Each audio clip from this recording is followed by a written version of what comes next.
Desejar boa-vinda a todos vocês, né? Espero que a gente tenha um ótimo trabalho nessa tarde. É isso. Obrigada, Eduardo. Então, vou convidar Ixi, espera aqui. Pronto. Convidar a Silvia para começar a apresentação. Silvia, você quer que eu compartilhe a sua tela por aqui? Eu acho que pode ser melhor, sim, Tá bom. para garantir que até a minha conexão aqui, eu não sei como é que ela vai resistir. Não, sem problema. Vou compartilhar aqui, então. Você vai me avisando só para mudar os slides. Obrigada. Imagina. Boa tarde, gente. Bom, eu me apresentei semana passada, né? Então, só rapidinho. Eu sou do Afro, né? Eu sou antropóloga de formação, mas tenho uma trajetória bastante interdisciplinar, graduação em Ciências Sociais, mestrado em Saúde Coletiva, doutorado em Ciências Sociais, depois eu fiz pós-doutorado mais na Sociologia, um pouco na Psicologia Social. No momento, eu estou professora e pesquisadora visitante na Universidade Federal do Maranhão, no programa de Ciências Sociais, e sou pesquisadora do Afro e sou pesquisadora também do CLAN, que é o Centro Latino-Americano em Sexualidade e Direitos Humanos. Mas vou falar aqui mais do Afro, né? Só muito rapidamente. O Afro ele foi constituído dentro do SEBRAP em 2019, então ele é recente, mas cresceu muito rápido, assim. A ideia do núcleo é tratar a temática racial, contribuir para o fortalecimento de pesquisa e para a incidência no debate público sobre desigualdade, relações raciais, interseccionalidade, direitos humanos, democracia, em especial a justiça, igualdade racial e de gênero. Hoje o Afro tem cerca de 50 pesquisadores envolvidos de diversos níveis, assim, entre gente que está na graduação, no mestrado, doutorado, professores de universidades de diversos estados do Brasil. E a gente desenvolve projetos próprios e também realiza consultorias, né, para organizações externas. Somos da sociologia, da antropologia, da ciência política, da educação, direito, relações internacionais. Pode passar, Mariana. Mas entrando aqui na prática que eu vou apresentar, acho que é um pouco diferente, né, dos outros grupos, porque é uma prática em andamento. É uma pesquisa, né, um projeto que se chama Justiça Racial na Primeira Infância, produção de evidências e qualificação do debate público, realizado pelo Afro, com apoio da Pórticos, criado, inclusive, a partir de uma provocação da Pórticos. Então, na minha apresentação, eu vou tentar responder essas 3 questões provocadoras principais, né, os desafios, né, como a prática da conta da diversidade, que já foi realizado, próximas ações, e vou tentar falar um pouco de parcerias e outras das provocações colocadas. Então, pode passar. Eu acho. É isso. Então, para falar um pouco do objetivo geral do nosso projeto, né? Qualificar e subsidiar a produção de evidências sobre relações étnico-raciais na primeira infância, a fim de aprimorar o debate público e a tomada de decisão para enfrentamento de desigualdades que se alinha ao objetivo geral do núcleo, né, do Afro. Alguns desafios colocados, né, mais gerais com esse projeto: abrir escuta para práticas e acúmulos nos territórios, sistematizar o conhecimento existente, produzir novas evidências e pautar o planejamento de intervenções qualificadas, e para dentro da prática da nossa organização, do nosso núcleo, né, qualificar e difundir o debate sobre desigualdades étnico-raciais de primeira infância, nos espaços de debate público e de incidência em pesquisa que o Afro ocupa, né, também nas redes de colaboração com outras organizações e núcleos de pesquisa. A gente, então, toca esse projeto contando muito com a parceria com a Pórticos, mas a gente espera, no desenvolver do projeto, envolver escolas, professores da rede local, que é uma das coisas que a gente está fazendo. Eu estou no Maranhão agora, um pouco oferecer contrapartida e oficinas de formação, contação de história, roda de conversa sobre questão racial e desigualdades raciais no Brasil. Eu vou me concentrar aqui no que a gente já fez da pesquisa, dando uma paleta, assim, né, dentro do tempo que a gente tem, e o que a gente ainda vai fazer. A pesquisa tem 3 frentes, a gente está, nesse primeiro momento, centrando em educação. A gente, né, quando a comunidade começou, isso estava sendo definido, começou a ser encaminhado agora. Então, a gente tem uma primeira frente que trata de levantamento bibliográfico de estudos realizados sobre a primeira infância e relações étnico-raciais no Brasil. A ideia é produzir e disponibilizar, claro, um banco de dados, né, com os resultados desse levantamento para quem estiver interessado no tema da primeira infância em cruzamento com relações étnico-raciais. Uma segunda frente é produzir evidências quantitativas sobre desigualdades de raça, gênero e região na primeira infância, na área, a gente está, né, na área da educação agora, a partir dos dados secundários existentes. E uma terceira frente é a pesquisa etnográfica, que a gente também definiu recentemente, com foco em educação e desigualdades raciais em diferentes territórios aqui da cidade de São Luís. Pode passar, Mariana, por favor. Então, uma primeira nota sobre essa primeira frente da produção de análise de levantamento bibliográfico, né?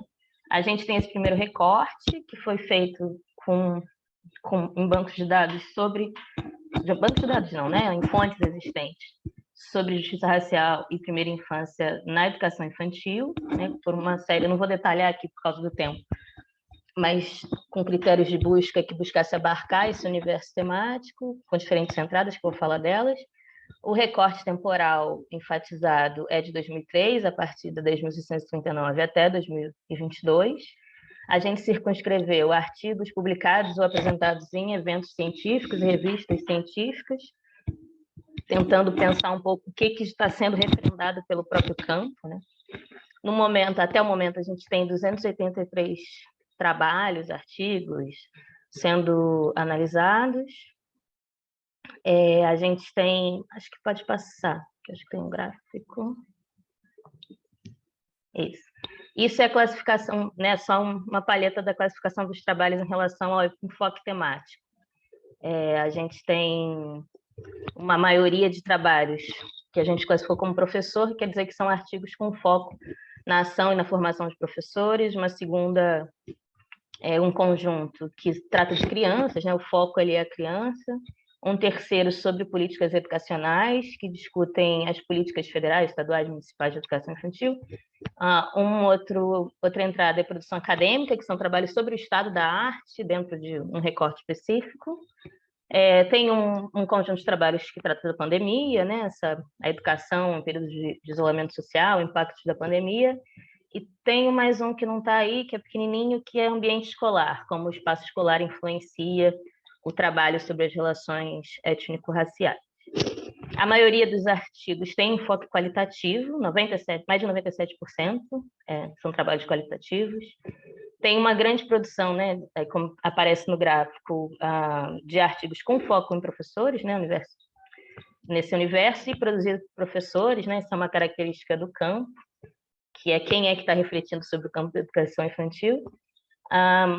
As faixas etárias abordadas, né, eles têm um equilíbrio entre trabalho sobre pré-escola e creche, mas tem uma grande parte que se refere à educação infantil como um todo, a maior parte, né, abarcando essa faixa etária de 0 a 6. E o gênero da autoria dos artigos, mais 67% feminino, 9,5% masculino e 23% ambos. Passando para a segunda frente do projeto, bem rapidamente, que é sobre a produção de evidências quantitativas sobre desigualdades de raça e gênero na primeira infância, a partir dos dados secundários, né? Eu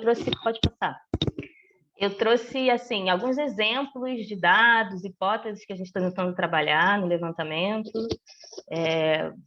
e a gente está tentando algumas coisas, né? Tentando mexer com os dados e ver o que a gente consegue trazer. Aí esse é um exemplo que, a partir dos dados da PNAD, a gente está procurando o que é possível saber sobre acesso à creche no Brasil, por exemplo, por região e grupo racial, né, sabendo que tem um enorme desafio aí, que é o vazio de preenchimento do dado racial, de fato, né, em todas as pesquisas e sistemas. Esse gráfico, por região, né, matriculados e não matriculados, e por grupo racial, pretos e pardos e brancos, a gente tem aqui essas barras, elas são muito próximas se a gente separa, são mais próximas se a gente olha por região, mas quando a gente olha por Brasil, a gente vê, né, uma distância maior, né, entre o percentual de matriculados e não matriculados por grupo racial. Pode passar. Aí só uma pincelada também, né? A maior proporção de crianças matriculadas está em Santa Catarina, 40,3%, menor Amapá, 6,3%, dentro do Nordeste, maior Ceará, 28,2%, menor Pernambuco, 12,7%, Sudeste, maior São Paulo, e menor Rio de Janeiro. Pode passar. Aqui também é um exemplo da gente tentando trabalhar por renda, né? De 0 a meio salário mínimo, de meio a 1, até mais de 3 salários por grupo racial. A gente vê, pode passar. A gente vê que é isso, quanto maior a renda, menor a diferença de acesso à creche. Por outro lado, a gente tem, como nesse dado, 27,7% das crianças até 3 anos estão em famílias com até meio salário mínimo. E entre as crianças pretas e pardas, isso sobe para 35,8% contra, né, 18,6% de crianças brancas. Pode passar. A gente está tentando trabalhar também com essa coisa da infraestrutura. Aí aqui tem um exemplo, né, banheiros adaptados à educação infantil em creches públicas. Enquanto no Sul, mais de 93,% das creches são equipadas com banheiros adaptados, né, são dados do Censo Escolar. Norte e Nordeste, menos de 50% tem essa adaptação. E aí mais alguns exemplos: Paraná e Santa Catarina, 90% da creche com parque infantil, Maranhão, Piauí e Amazonas, percentuais abaixo de 7%. E isso a gente olha Norte e Nordeste como um todo, percentuais abaixo de 30%. Pode passar. Aí só uma imagem também do que a gente está tentando construir sobre infraestrutura por grupo racial, sempre lembrando que a gente tem, né, um alto percentual de não declaração para variável por raça, mas nas barras a gente consegue visualizar um pouco dessa diferença, ainda assim, mesmo, né, considerando principalmente subnotificação. E a última... Eu estou correndo demais, gente. Eu estou tentando só deixar tempo para a gente conversar no final também. Não, tá tranquilo. Você tem mais 5 minutos, um pouquinho mais que 5 minutos ainda. Vai tranquilo. Tá. Qualquer coisa eu te aviso também. Pode passar. Aí só essa última coisa ainda da parte quântica que a gente está tentando trabalhar, né? A gente pegou o índice de necessidade de crédito da Fundação Maria Cecília Couto, que pensa a diferença da proporção, tenta fazer uma estimativa, né? A diferença da proporção de mães entre 4 e 6 anos em atividade econômica e a proporção de mães entre 0 e 3 sem atividade,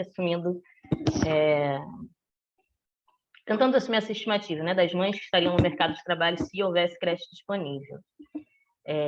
Então, a gente pega esse dado entre 0 e 3 anos, que seriam economicamente ativas, caso houvesse creche disponível na mesma proporção que aquelas com filhos entre 4 e 6, né, quando é obrigatório. Pode passar. Aí tem um pouco, a gente fez tem essas barras, né, da diferença de atividades das mães para o grupo racial, filhos de 4 a 6, 0 a 3, né, entre mães brancas e mães negras. Pode passar. E aí a gente tem esse resultado do indicador de atividade econômica que demonstra que a disponibilidade de vagas em creches para crianças de 0 a 3 impacta diretamente na participação das mães no mercado de trabalho, né? E a falta de coberturas de creche leva a esse efeito em cadeia da exclusão de mães de crianças entre 0 e 3 e, adicionalmente, das mães negras no mercado de trabalho. A gente chegou nesse dado que a participação das mulheres negras diminui a participação das mulheres negras com filho de 0 a 3 em 24%, se comparadas a mães brancas com filho de 4 a 6. Enfim, é um pouco a gente está tentando ver o que a gente consegue levantar de dado e hipótese para continuar trabalhando sobre a desigualdade, o efeito das desigualdades no acesso, né? Quanto isso tem de impacto na manutenção e reprodução de desigualdades estruturais. Pode passar. E aí, para fechar, é no momento que a gente está agora com o pé na rua. Cheguei ontem aqui no Maranhão. A gente vai começar, está entrando na pesquisa de campo aqui, que vai ser de agosto a dezembro desse ano, né, esse semestre. A gente está trabalhando com 3 territórios da cidade, uma escola do município, uma escola de educação infantil no município, que fica no bairro popular daqui, trabalhando com crianças de 4 a 6, maioria negra.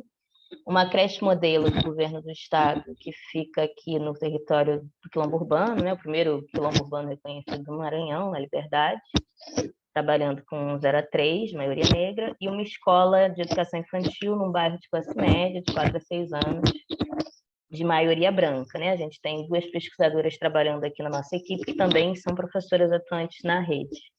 E a ideia é trabalhar com relatos etnográficos, com entrevistas, né, com professores, familiares, quem cuida, né, comunidade envolvida no cuidado das crianças, a gestão na medida do possível, e como contrapartida a gente está conversando nas escolas, né, entrada na pesquisa, a gente oferece oficinas também de formação, rodas de conversa sobre a temática racial, estamos vendo, a gente consegue deixar no final também um pacote de materiais, né, para vamos ver o que a gente consegue. Aí a ideia também, através das escolas, chegar nas famílias.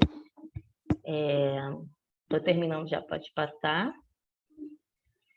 E aí, algum dos pontos de atenção, né? O contexto da política de educação local, né? Que envolve muito mais que eu coloquei nesse slide, mas tem todo um contexto da política nacional que está dialogando aqui com particularidades daqui do Estado. Essas práticas pedagógicas tidas como modelo, né? Teve algumas iniciativas do governo do Estado nesse sentido de política modelo aqui nos últimos anos. Olhar a infraestrutura, rotina escolar, materiais didáticos, racialização do território, do espaço, a interação professor-criança, cultura local, enfim, de modo geral, processo de socialização, relações sociais de gênero na primeira infância. E também com recorte particular no contexto da pandemia, né, trabalhar retrospectivamente a fase mais aguda do isolamento, tanto o impacto nas dinâmicas familiares quanto a atuação dos professores e continuar olhando, porque afinal de contas a pandemia ainda está aí, né? Como é que a gente vem lidando com ela ainda? Pode passar. E é isso, muito obrigada, essa é a equipe. Né, quer dizer, a equipe do Afro é muito maior. Essa é uma equipe que, no momento, está mais relacionada a esse projeto. Afro Sebrap é o nosso e-mail geral, e o meu é saguião, eu esqueci de botar aí, @sebrap.org.br, além do que a Mariana vem compartilhando também. Muito obrigada, gente. Muito obrigada, Silvia. Muito bacana conhecer a experiência do AfroSebrap. Mesmo, e aí, a gente tinha comentado isso antes, a Silvia chegou a perguntar sobre se tinha problema, que era uma prática que estava em andamento, e não tem nenhum. Assim, as reflexões são a partir do momento em que a prática está, ela esteja no começo, no final, e o mais importante é trazer as reflexões que vocês estão tendo, e tem muita coisa aqui já bacana para a gente poder debater depois. Agora eu vou convidar a Bruna e a Luísa. Bem-vinda, Luísa, ao grupo de prática comunidade, para fazer essa apresentação sobre o Promundo. Obrigada, Mari. Gente, eu vou pedir desculpa que eu estou um pouco sem voz hoje. Vocês estão vendo a minha tela? Estamos sim. Ai, joia. A gente... Agora, vocês estão conseguindo ver certinho, aberto? Estamos vendo ainda o aplicativo do PowerPoint, não está em tela cheia. Está em tela cheia, tá. Só um minutinho, então, peraí. Que ele é meio de lua, esse... É. Vamos ver se agora vai. Peraí. E agora? Ainda não. Foi, bem. Se quiser, eu posso tentar. Mas, na verdade, eu acho que é o próprio... Deixa eu ver. Advanced... Se você clicar ali embaixo na telinha cheia, ali na barra de baixo do PowerPoint, o que fica do lado do Zoom, esse que parece uma tacinha, isso. Aqui? Isso. Aqui, sim? Exato. Vamos lá. Deu? Tá carregando, vamos ver. Não, não foi. E agora? Também não. Engraçado, gente, o Zoom, ele tem dessas, né? Ele é um pouco temperamental. Deixa eu tentar fazer. Tá, tentei, Lu.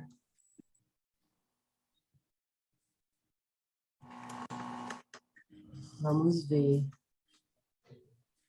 Você tá pelo PowerPoint também? Vamos lá, vê se fica agora a apresentação. Foi? Foi, maravilha. Olha, Perfeito, perfeito. Então, gente, a gente passou como a prática do Promundo, né? O programa P, mais especificamente a capacitação em gênero, masculinidade e cuidado, mas para a gente poder chegar até a capacitação, a gente precisa explicar um pouquinho como é que é o programa P. E como está focado muito em prática, a gente decidiu trazer 4 casos de que a gente colocou o programa P em 3 regiões diferentes no Brasil, 2 na região Nordeste, né, que é em Fortaleza e em Recife, uma na região Norte, que é o Amapá, que é justamente junto com a Pórticos, né, que a gente fez, e uma quarta no sul do Brasil, no município de Caxias do Sul. Pode passar, Lu.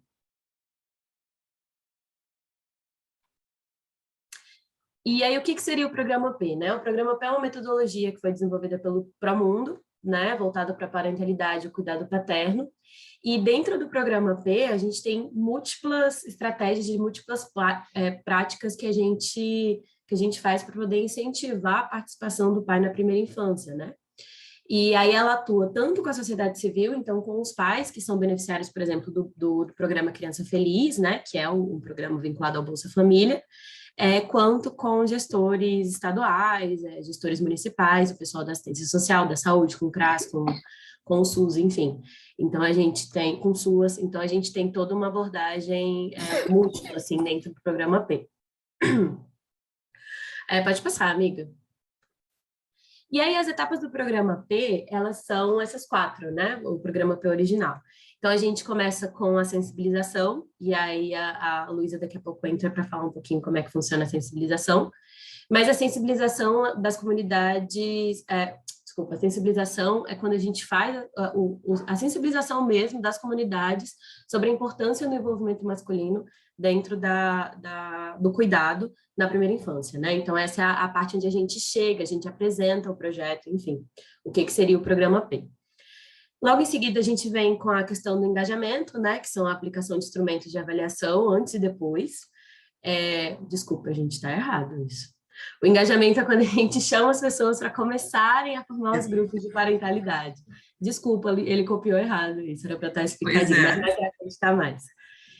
Logo em seguida vem a participação, que é efetivamente a participação dos pais, né, nas rodas de conversa, nas oficinas, enfim, nas capacitações, e logo no final a avaliação dos resultados e dos impactos do programa.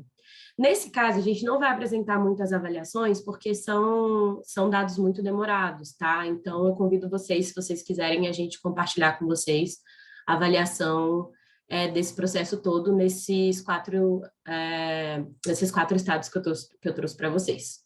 Pode passar, Lu. Mário, eu vou corrigir essa parte do engajamento e mando para você o correto, tá? Tá ótimo, obrigada. E aí, como a gente está falando muito sobre territorialidade, a gente está começando a fazer o programa P em comunidades tradicionais, a gente acrescentou mais uma etapa, né, que é uma etapa bastante antropológica até, que é a etapa de escuta, que ela antecede a etapa da sensibilização, e ela é um estudo etnográfico mesmo, de como as pessoas naquela comunidade vão entender o que é masculinidade, o que é ser o masculino, o que é o cuidado, o que é a saúde, todas as nuances que perpassam o cuidado e a parentalidade dentro daquela comunidade, né? E ela é uma etapa muito importante para a gente poder começar a trabalhar com populações tradicionais, né, amazônicas. No caso, a gente trouxe da questão do Amapá, onde a gente trabalhou com os ribeirinhos da Ilha de Santana, e com os Wayampi, de Pedra Branca do Amapari, lá na Amapá. E ela foi essencial por uma adaptação dessa metodologia para comunidades tradicionais, né? Pode passar, Lu. Bom, então, como eu falei, são nesses 4 lugares, né? Então, Recife, Fortaleza, que ficam no Nordeste do país, Caxias do Sul e Amapá. E aí a escolha também desses municípios, ela vai muito com relação a algumas vulnerabilidades que a gente vê com relação à presença do pai na primeira infância. No caso, por exemplo, no Nordeste do Brasil, a gente vê uma alienação parental bem grande, no Amapá também. E no Amapá a gente queria começar a trabalhar com comunidades tradicionais de uma maneira muito cuidadosa, né? De entender como é que se dá o cuidado e como é que se dá a parentalidade nesses lugares. E no caso do sul do país, a gente tem um machismo muito forte nesses lugares, né? Então, é uma divisão de gênero bem, bem forte e a gente também trabalha com essas questões dentro do programa P. Pode passar, Lu. Bom, e aí eu vou trazer um pouquinho para vocês o ciclo com populações ribeirinhas na Ilha de Santana. Pode passar. A etapa de escuta, como é que consistiu essa etapa de escuta? A gente terminou ela em novembro de 2021, e aí a gente fez mesmo um trabalho de campo, né, junto com a UEAP, que foi a Universidade Estadual do Amapá. Então a gente sempre traz parceiros para que a gente consiga fazer com que essa prática aconteça. Não adianta a gente fazer sozinho, né? E aí a gente vai traçando algumas peculiaridades dentro do grupo, assim. Então, no caso dos ribeirinhos do Amapá, principalmente da Ilha de Santana, a gente teve que entender como é que eram os catraieiros, por exemplo, né, que são os homens das catraias que fazem a travessia do Rio Amazonas, né, para chegar na Ilha de Santana. Então, todas essas peculiaridades a gente vê na hora da fase de escuta. Pode passar, Lu. Eu estou falando rápido, gente, para a gente otimizar o tempo. Bom, eu trouxe para vocês algum material visual, vocês podem acompanhar. Acho que a Mariana já teve contato com isso, que a gente chegou a apresentar para ela, né? Então, se vocês quiserem ver mais algumas fotos do processo, tem aí. Pode passar, Lu. E aqui tem alguns registros que a gente fez, né? Então, aí é o pessoal da UEAP, né? Porque lá dentro da universidade, o programa P foi lido como um projeto de pesquisa e de extensão. Isso é muito bacana, porque quando a gente traz a academia para dentro do processo, a gente faz ele muito mais cuidadoso, né? Muito mais rigoroso, para que a gente dê continuidade a ele, junto com os gestores municipais, enfim. Pode passar, Lu.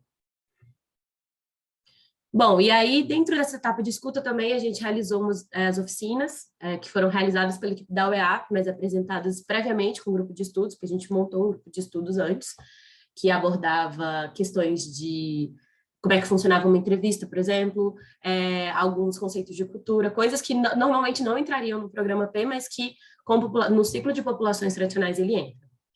E aí a gente fez essas oficinas mais no intuito de escutar as pessoas da comunidade. Então a gente fez sobre cuidado e proteção, saberes e valores e alimentação e saúde. E aí, como vocês podem perceber, é justamente o que tem na primeira infância, né? Que é essa questão do cuidado, da proteção, tudo que vai passando nessa primeira fase da vida, a gente foi tentando entender como é que se constrói a infância e o cuidado dentro da comunidade ribeirinha. Pode passar, Lu. E aí, alguns pontos fundamentais da fase de escuta como se dá a participação paterna na Ilha de Santana, né? E aí isso é muito engraçado, eles queriam entender mais o como do que como a presença propriamente dita. Os pais eram muito presentes, mas eles tinham não sabiam como exercer a paternidade, né? Então, isso foi muito importante para a gente saber como que a gente ia dar continuidade ao processo do programa P, porque o programa P, ele é uma metodologia flexível o suficiente para que a gente consiga adaptar a qualquer contexto, né? E aí a etapa de escuta aprofunda isso mais ainda. Bom, a gente também teve que prestar atenção a elementos socioculturais e ecológicos que afetavam o exercício da paternidade, no caso, por exemplo, a relação com o rio, a relação com as catraias, tudo isso perpassa o cotidiano das crianças e dos pais também, né? Sem contar que, por exemplo, os partos, eles não são feitos na Ilha de Santana, eles são feitos em Santana. Então, todo esse processo, eles têm que atravessar o rio para poder ter filho, enfim, lá na Ilha de Santana só tem um postinho de saúde, que são atendimentos mais rápidos, né? Mas toda a parte da maternidade é feita em Santana. E aí a gente entendeu que a escola, que é o centro da Ilha de Santana, fica no centro da Ilha de Santana, ela seria um espaço bem interessante para o engajamento, né? E aí, Lu, se você quiser entrar nessa parte para falar um pouquinho sobre a questão da sensibilização com gestores públicos, tá? Que acho que já deixa o pessoal mais engajado nessa parte. Então, eu acho que só um apanhado geral um pouquinho só sobre o histórico do que é o Programa P. O Programa P, ele está inserido dentro das parcerias com o primeiro setor, na assistência, na saúde e na educação, né? São os 3 pilares do primeiro setor que a gente consegue inserir. O Programa P, isso é muito proposital, porque são os pontos de encontro, a gente consegue encontrar esse pai, né? A gente consegue alcançar esses homens pais para eles estarem mais sensibilizados. Travou para vocês também? Acho que a Luísa travou, sim. Mas é justamente isso, assim, a parte da... Voltou, amiga, pode continuar. Aí é horrível Voltou, isso, fica travada e você escuta todo mundo falando. Meu Deus, minha internet está instável, desculpa. Imagina. Estava falando sobre o histórico do Programa P. Não, perfeito, é isso mesmo, assim, acho... Tá dando para ouvir certinho. Tá, maravilha. Então, o programa P, ele nasce dentro... Então, a gente trabalha tradicionalmente nesses 3 setores, né? Educação, saúde e assistência social. O programa P, ele nasce de uma parceria, ele nasce da saúde, né? Ele foi criado, ele foi construído dentro de uma maternidade municipal, aqui no Rio de Janeiro, chama Carmela Dutra, né? Então, a gente constrói esse programa a partir da inserção na saúde e, tradicionalmente, a assistência é um lugar onde a gente consegue reproduzir junto com a parceria com o programa Criança Feliz. O trabalho junto com as escolas, junto com a educação, é um trabalho que é muito... É o dos 3 setores, o setor menos suscetível, com menos sensibilização dos profissionais para a gente conseguir fazer essa inserção. No âmbito do projeto da Pórticos, a escola ela serviu como um ponto central para a gente conseguir fazer o engajamento dos pais. Ela foi um ponto de entrada, o ponto de entrada para a gente conseguir alcançar esses homens pais dentro da ilha ribeirinha. Da comunidade ribeirinha. E o que é importante para ser dito é que isso parte de um momento que é um momento importante do projeto, que é essa sensibilização. E o que é sensibilização? É o alcance do programa P junto aos profissionais de ponta que vão estar reproduzindo isso junto com os pais.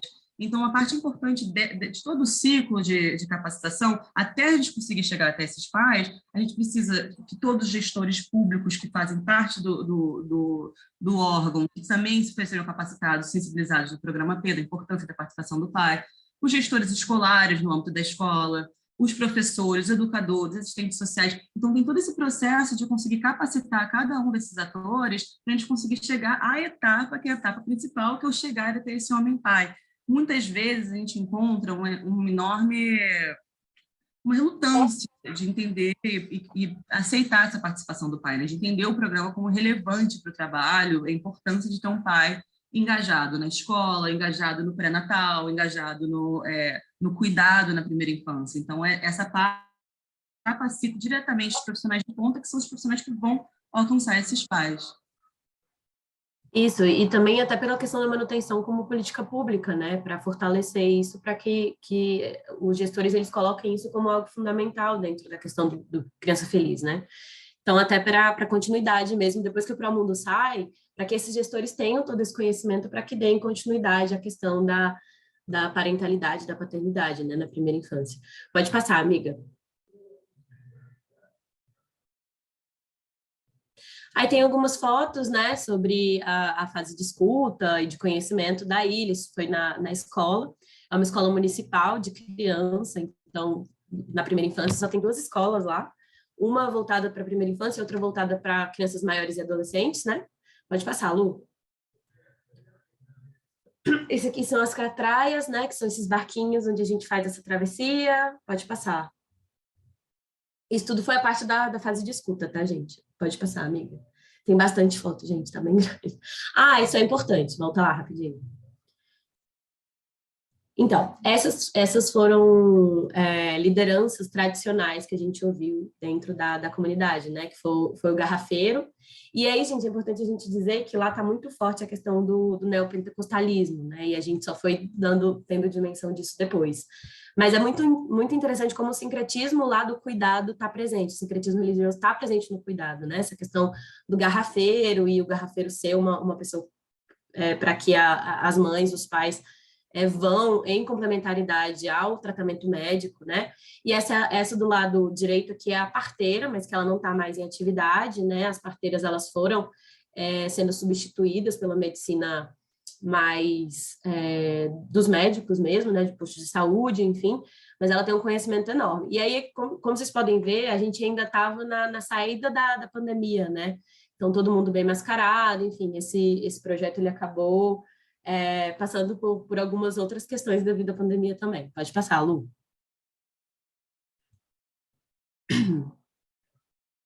Bom, e aí a gente entra num lugar que é um pouquinho diferente com relação à comunidade ribeirinha. O ciclo com a população indígena, o IMP, em Pedra Branca da Amapari, ela tem algumas peculiaridades que a gente não vê presente dentro da comunidade ribeirinha. E aí é uma coisa que eu queria chamar a atenção, assim, porque quando a gente fala de populações amazônicas, a gente meio que coloca dentro de um saco só, né? Mas tem muitas peculiaridades, né? Óbvio que se a gente fosse fazer esse mesmo processo com uma outra comunidade indígena, a gente ia ver outras coisas, a gente ia se deparar com outras coisas, assim. Então, eu queria chamar beleza, Mari. Então, eu queria chamar a atenção para isso. Que quando a gente está trabalhando com o programa P com populações amazônicas, a gente precisa prestar atenção que são outras nuances. Pode passar, Lu.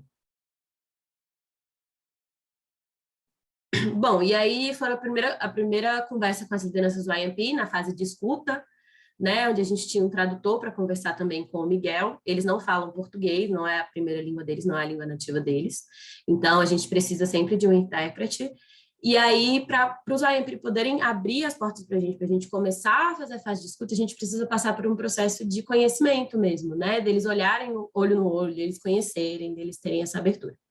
Pode passar. E aí foi o início da conversa. Essa aqui do canto esquerdo, a professora Ângela, da UEAP, que foi uma parceira nossa aí nesse processo. Pode passar, Lu. Bom, dentro da etapa de escuta o IMP, a gente teve a primeira fase de escuta concluída e apresentada em março de 2022. E aí a gente pensou em oficinas para falar sobre cuidado, parentalidade e primeira infância. Pode passar, Lu. Eu vou passar bem rápido nessa. E a gente também fez essas oficinas focadas no cuidado e na proteção, nos saberes e nos valores, na alimentação e na saúde. Então, a gente dividia em 3 grandes grupos, fazia rodas de conversa, e aí eles traziam um pouco dos elementos culturais dentro da comunidade deles a partir desses 3 tópicos. Pode passar, Lu. Bom, e aí eles faziam a partir do desenho, o IMP é muito visual, né, o pessoal do IMP, então eles faziam muito registro com desenho, né, das famílias, das casas tradicionais onde eles moram, dos alimentos que eles passam para os filhos, então foi aí que a gente começou a conhecer um pouco mais sobre o cuidado do IMP. Os homens, eles falam português, eles conseguiam trazer para a gente, assim, e a gente não tem conhecimento da língua deles, né, o que também é uma defasagem nossa, muito grande. A gente sempre tinha que contar com um tradutor, que é um professor, o Evilásio, que trabalha lá há muitos anos, é professor na escola IMP. Pode passar, amiga. Aí tem mais alguns registros fotográficos, assim, o vermelho é uma cor muito forte dentro da cultura IMP, significa proteção, significa valentia, significa várias coisas, mas mais nesse âmbito da proteção e da valentia mesmo. Pode passar, Lu. E as mulheres, elas são pouco comunicativas, assim, com relação aos homens, né? Os homens geralmente são os que falam mais. E a gente via que eles têm todo um cuidado na primeira infância, que é muito voltado para a questão desculpa, do entorno deles. Então, com relação à floresta, com relação a passar os conhecimentos tradicionais a partir da fala, enfim, da caça, né? Isso era muito presente também. Pode passar, Lu. Pode passando, vai passando, que tem várias fotos aí. Bom, e aí a gente chega na fase da sensibilização, junto do programa P com relação aos IMP. Pode passar. E aí a gente começou a pensar em uma elaboração de uma cartilha com linguagem específica para os homens pais, então a gente está ainda nesse processo, né? Mas foi quando a gente fez a sensibilização. A gente fez a conversa com a Secretaria da Assistência Social, né, que trabalham com os IMP, e aí é uma coisa que a gente percebe muito, assim, tem uma defasagem muito grande de não saber como lidar com as questões interétnicas, né? Esse contato interétnico com o pessoal da assistência social, da saúde e da educação, com relação a populações indígenas, foi uma coisa que a gente acabou se deparando muito forte, assim, de não saber como lidar com as questões indígenas, né? E aí, pode passando, amiga. Quando a gente fez as capacitações, em abril, a gente fez 3 capacitações em abril, lá com o pessoal da assistência social, né, da área de saúde e da educação, a gente viu algumas dessas defasagens também. Pode passar, amiga. Esse daí foi lá na Ilha de Santana também, a parte da sensibilização. A Luísa dando... as capacitações a gente dá muito na parte de gênero, tá? Masculinidade, até chegar em paternidade, porque para a gente entender como é que se dá essa paternidade, a gente precisa entender como é que essas pessoas enxergam o ser masculino, né? O que é ser homem. E quanto tempo ainda tem, Mariana? Na verdade, a gente já está meio que acabando. Tá. Então, eu vou encerrar nessa parte da capacitação e vou convidar o pessoal a ver esse slide todo, porque ele está bem rico, assim, ele está bem grande, com muitas fotos, enfim. Mas o que a gente está querendo trazer aqui com essa questão do programa P é que o programa P ele é um programa muito completinho. Por isso que a gente gosta de colocar ele em ciclos mesmo, né? Porque ele começa e termina sempre fechadinho, pensando em como dar continuidade a ele, independente se o Promundo está presente ou não naquele espaço. Então, a gente convida tanto os gestores, quanto os profissionais de ponta, como a Luísa bem colocou, quanto os pais que tenham interesse em participar disso, para que dei uma continuidade, assim, o programa P, ele, depois que a gente faz as avaliações de impacto, a gente vê que ele tem uma diminuição muito grande nas incidências de violência doméstica, ele contribui para o aumento da equidade de gênero dentro dos municípios onde a gente está atuando, ele contribui também para uma maior participação dos pais na primeira infância, ele aumenta o vínculo afetivo, assim, então isso são dados que a gente foi comprovando a partir de surveys, né, depois que a gente fez a inserção do programa P. E aí a gente só falou um pouco do Amapá, assim, mas em todos os lugares o programa P ele vai repetir essas mesmas etapas, agora com a inserção da parte de escuta para populações tradicionais e populações amazônicas, né? A gente está expandindo, pensando em como que a gente adapta essa metodologia para que a gente continue respeitando o cotidiano daquela comunidade, né? A cultura daquela comunidade, mas trazendo os pais cada vez mais para a primeira infância, né? Para a participação na primeira infância. Acho que é isso, Mário. Obrigada. Imagina, obrigada a vocês. Muito legal, muito bom ver todas essas fotos. A gente se sente mais conectada com a prática, com as pessoas que fizeram parte. E agora convido a Jéssica. Não sei se vai ser só a Jéssica fazer, mas convido a Plan International para fazer sua apresentação. Jéssica, compartilho por aqui, né? Isso, por favor. Eu vou começar a apresentação, aí depois a Stacy também vai participar, vai colaborar também. Vou dividir um pouquinho para não cansarem só de me ver. Vocês estão vendo a tela cheia já? Sim, eu estou. Ótimo. Sim, está aparecendo. Então vamos lá, boa tarde novamente, né? Sou Jéssica, estou aqui hoje representando a Plan e eu vou fazer um resuminho do resuminho, né, do que a gente trabalha para poder a gente entrar no eixo do projeto, tá bom? Mas é rapidinho.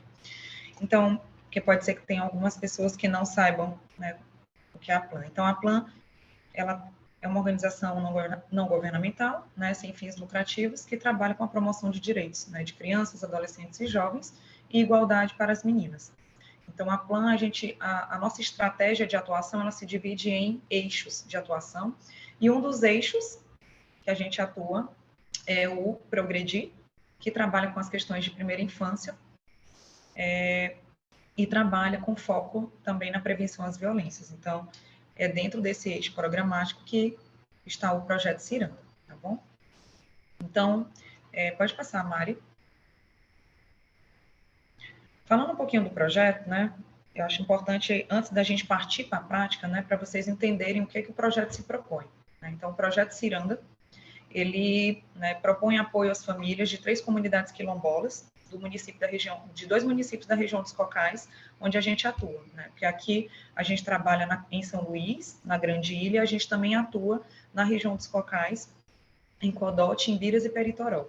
Então, a gente está propondo apoio às famílias de 3 comunidades quilombolas, né? São 2 de Codó e 1 de Peritoró, por meio do fortalecimento das capacidades dos profissionais, né, da saúde e assistência social, incluindo lideranças comunitárias, que vão integrar comitês de desenvolvimento infantil, né, a proposta é que eles sejam referências em suas comunidades nessas temáticas, através de ações, né, atividades socioeducativas e de sensibilização às práticas parentais, sendo sensíveis às questões de gênero, raça e etnia. Tá bom? Então, essa é a proposta principal do projeto, né, para que as crianças pequenas e as gestantes possam melhorar o seu desenvolvimento através dessas intervenções. Pode passar, Mari. E aí, o projeto ele se divide em 2 grandes eixos. Então, a gente tem um eixo, né, que atua com esse fortalecimento de capacidades, né, de intervenção mesmo comunitária, e a gente tem um outro eixo de ações mais de incidência, né, voltada para a elaboração dos planos municipais pela primeira infância. Então, o eixo 1, ele é dividido em algumas fases, né, que são fases de escutas, né, através da realização de um diagnóstico territorial, que é a prática que a gente escolheu para compartilhar com vocês. Então, para refletir sobre essas práticas e cuidados na primeira infância nessas comunidades, e a metodologia a ser construída, a ser elaborada a partir desse processo de escuta desse diagnóstico.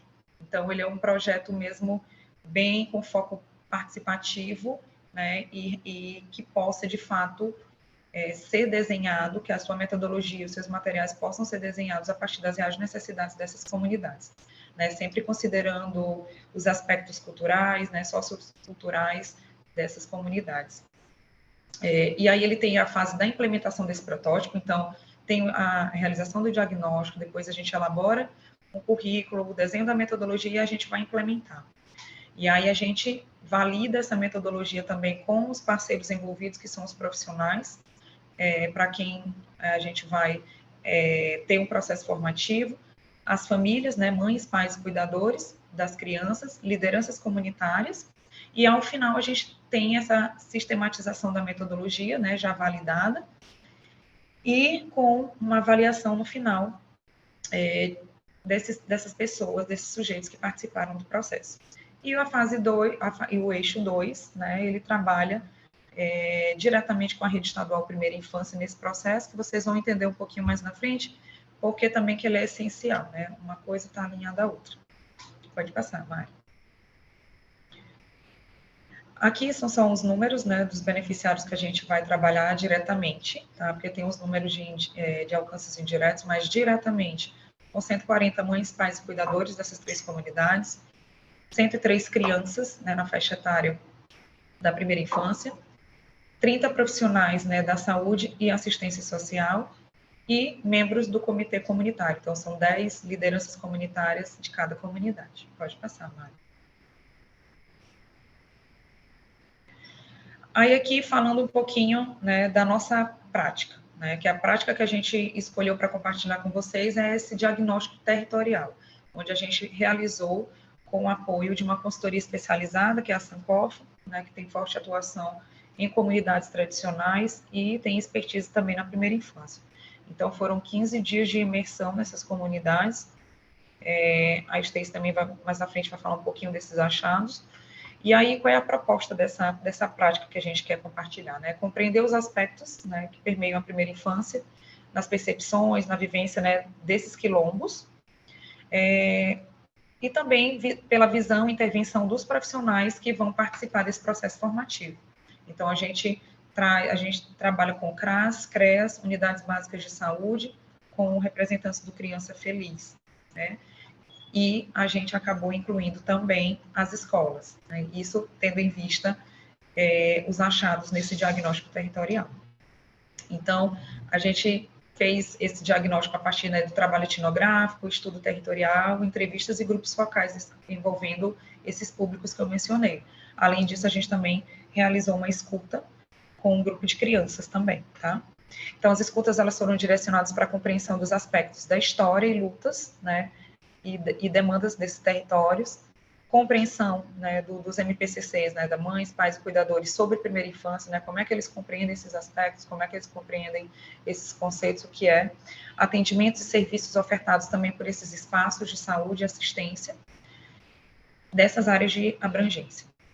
Desenvolver, a partir dessa pesquisa, uma metodologia de intervenção que seja adequada, né, então, por isso, ele é o número 1, né, ele é a fase número 1. A gente fez esse processo de escuta para, a partir disso, a gente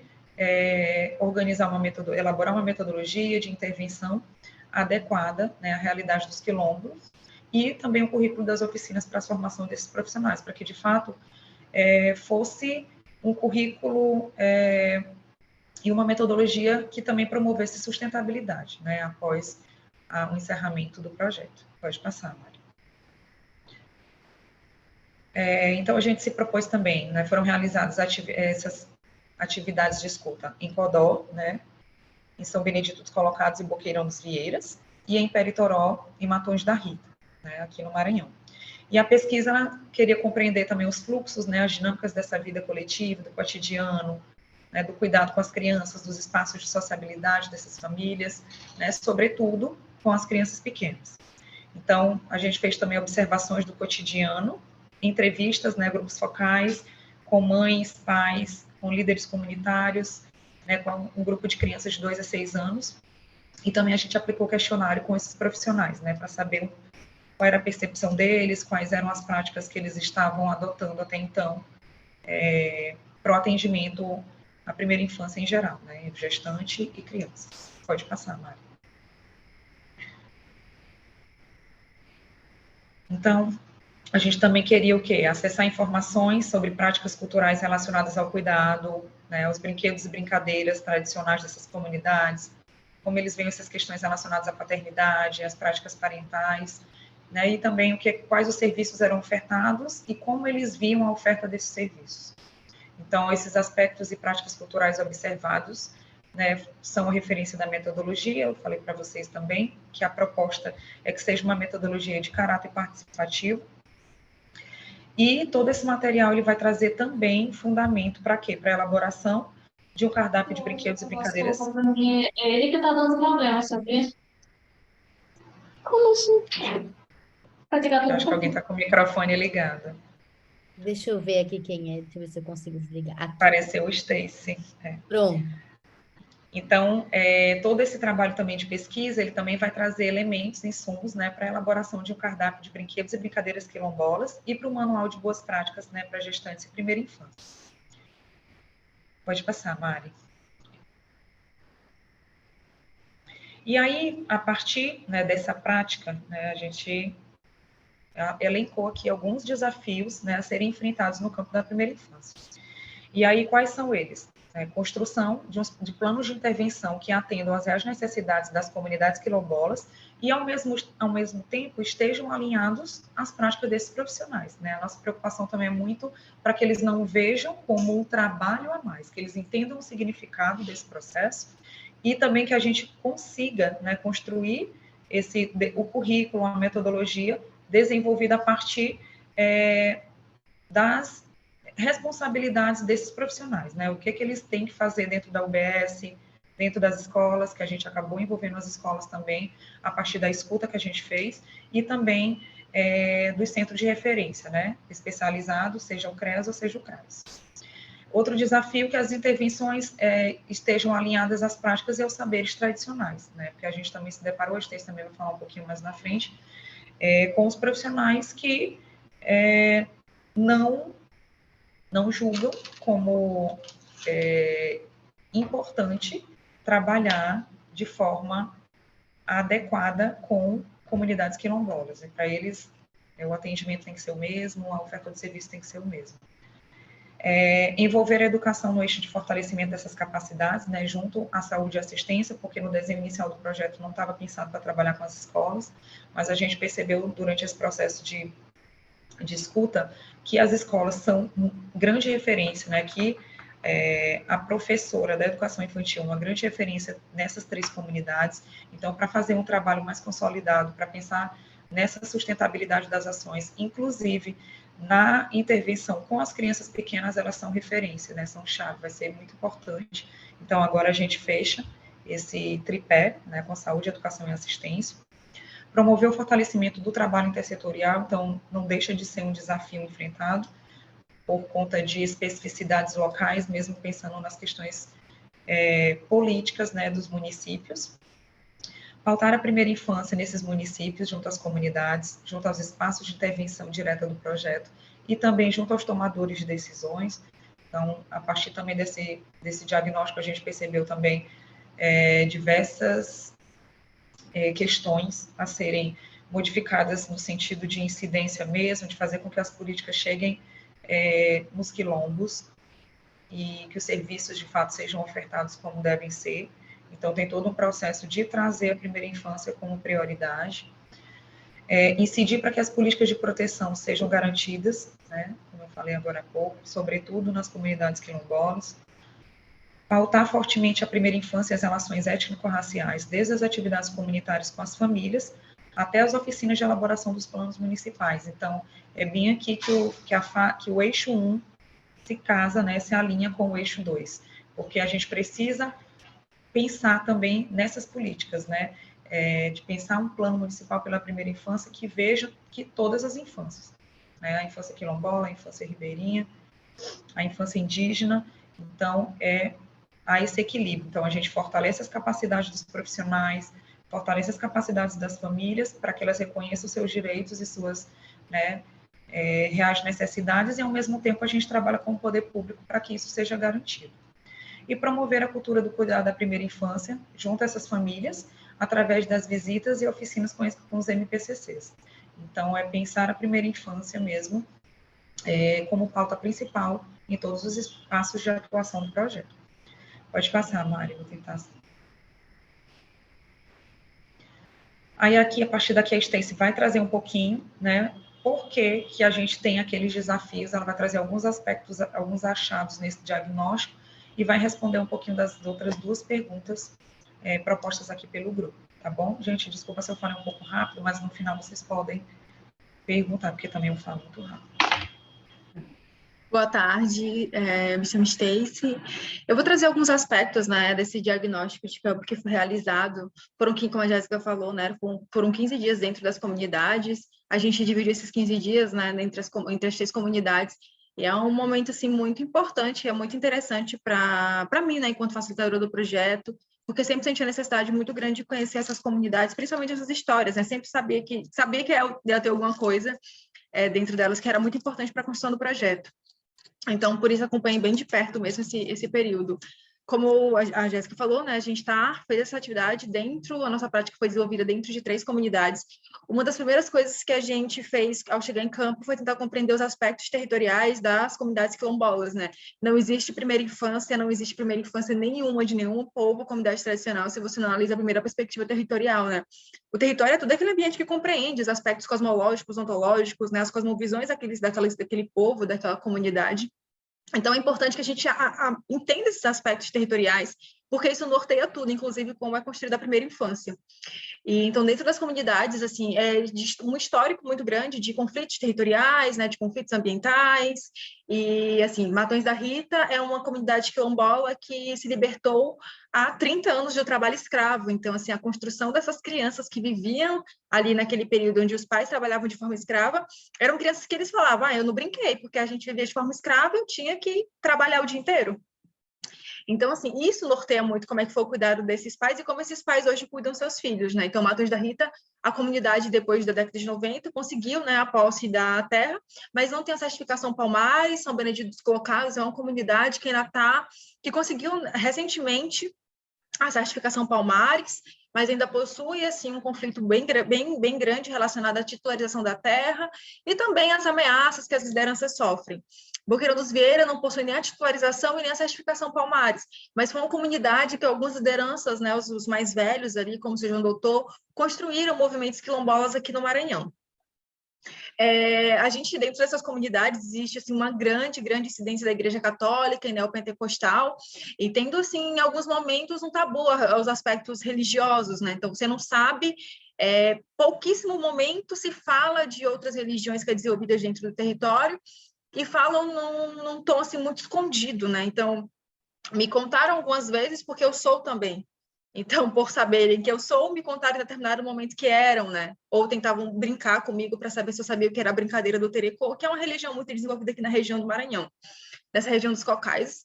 E, então, assim, existe um tabu muito grande, as famílias não contam, em algumas comunidades ninguém sabe, realmente, assim, pouquíssimas pessoas sabem quem é de dentro das religiões. E algo que marcou muito a gente foi nesse processo de campo, é que quando a gente perguntava, né, que tinha que preencher uma ficha, qual é o seu nome, sua idade, qual a sua religião? Aí a gente esperava a pessoa responder, ela coloca qualquer uma, qual é a primeira que está aí? A gente lia, né, na ordem, pode botar essa daí, não me importa não. Então, assim, quando falavam era, não sei, sei lá, bota qualquer um, pode ser católica, não quero falar disso. Então, em todos os lugares que a gente foi, era sempre dessa forma que respondiam, né? Quando se perguntava na questão da religião.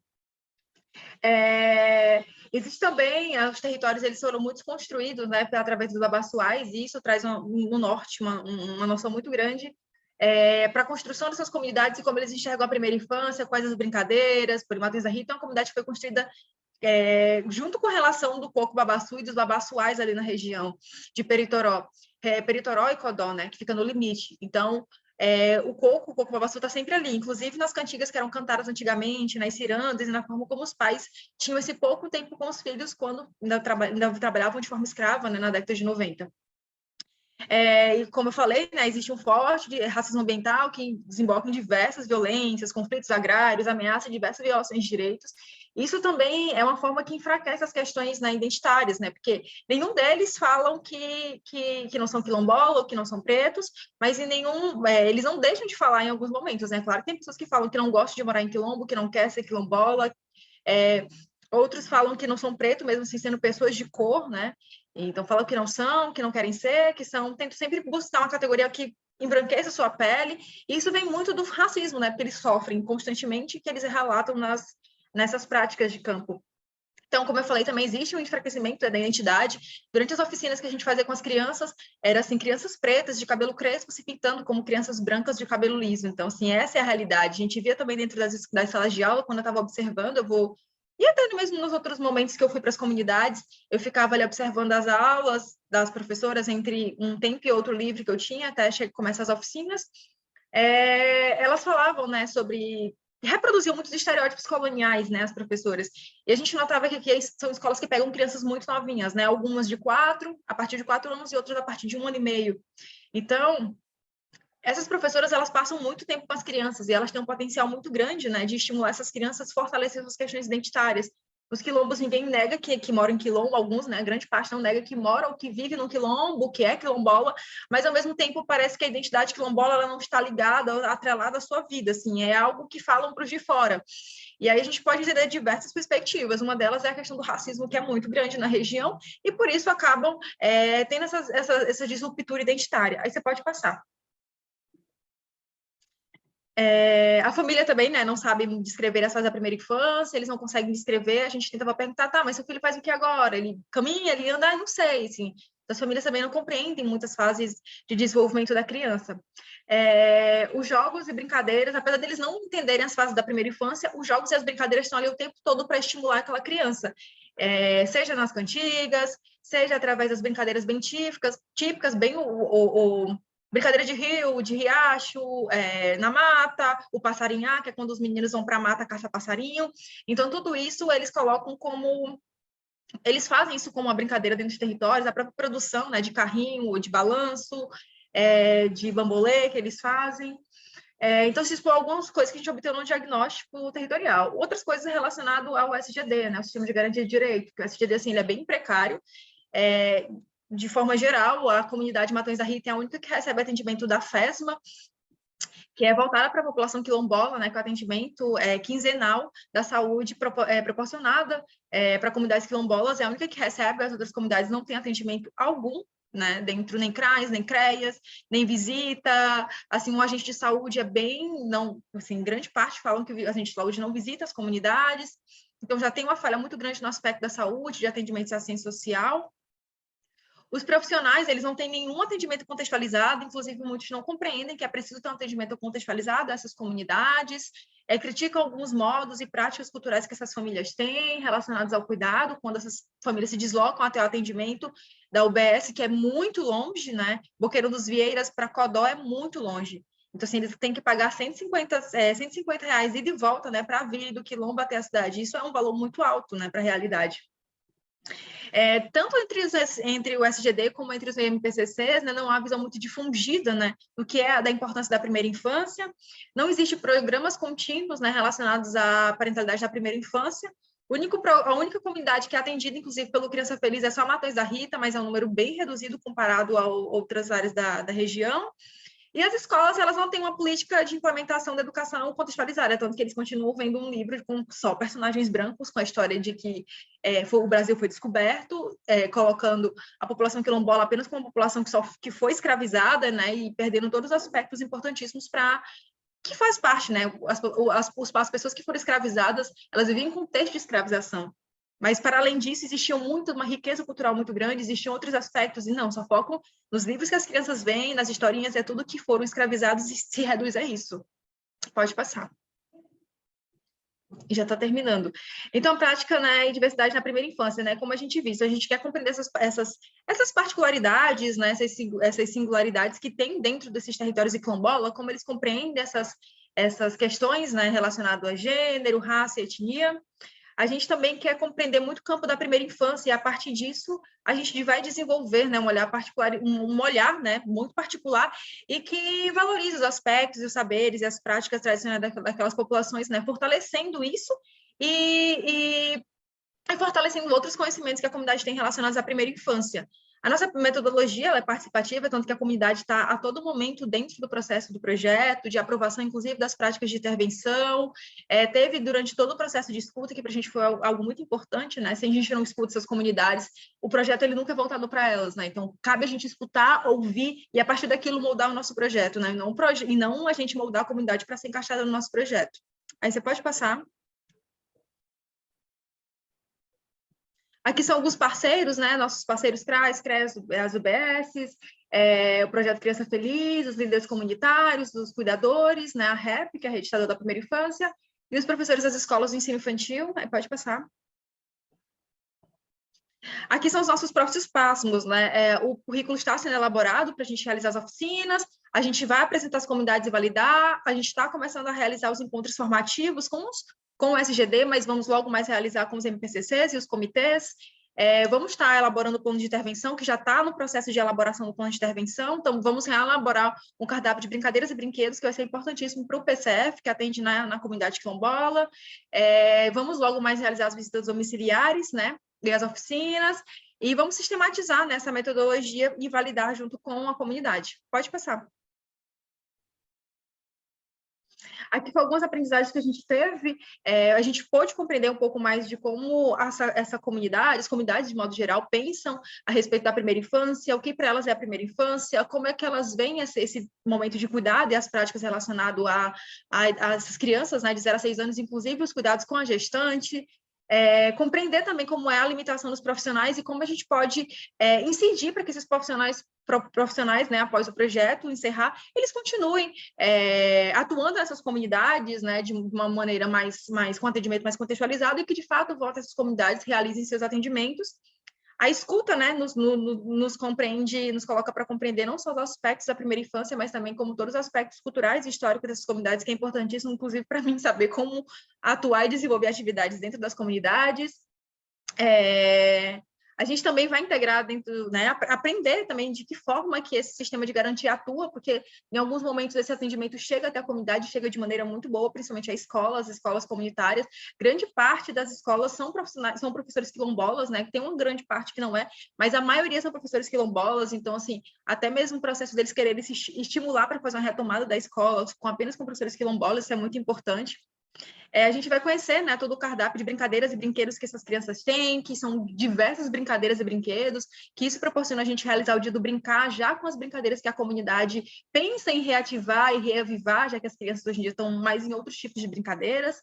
E a nossa metodologia, né, que ela é muito sensível às práticas dessa comunidade, respeitando sempre as comunidades e como acontecem, né, esses cuidados e essas práticas. Pode passar. E é isso, gente. Muito obrigada. A gente correu, mas espero que tenham entendido. Obrigada. Muito obrigada. E também são imagens reais, né? A gente não comentou, mas assim, são imagens reais que foram feitas durante o processo de diagnóstico e realização também do Dia do Brincar nas comunidades. Muito bacana. Gente, muito obrigada a todas que apresentaram, foi uma experiência só ouvir vocês, mas agora passamos para a próxima parte, que é a nossa plenária. E aqui a provocação inicial é: quais são os destaques que podem ser feitos a partir das práticas apresentadas, considerando a atuação no campo das primeiras infâncias, territórios e intersetorialidade? E aqui por destaques, vocês podem trazer o que chamou a atenção, que conexões vocês já identificaram, que lacunas vocês identificaram, é basicamente que reflexões apareceram, que perguntas apareceram enquanto vocês ouviam as práticas, para a gente começar a discussão. Então, microfone aberto para vocês trazerem o que quiserem colocar na mesa para a gente começar a discutir.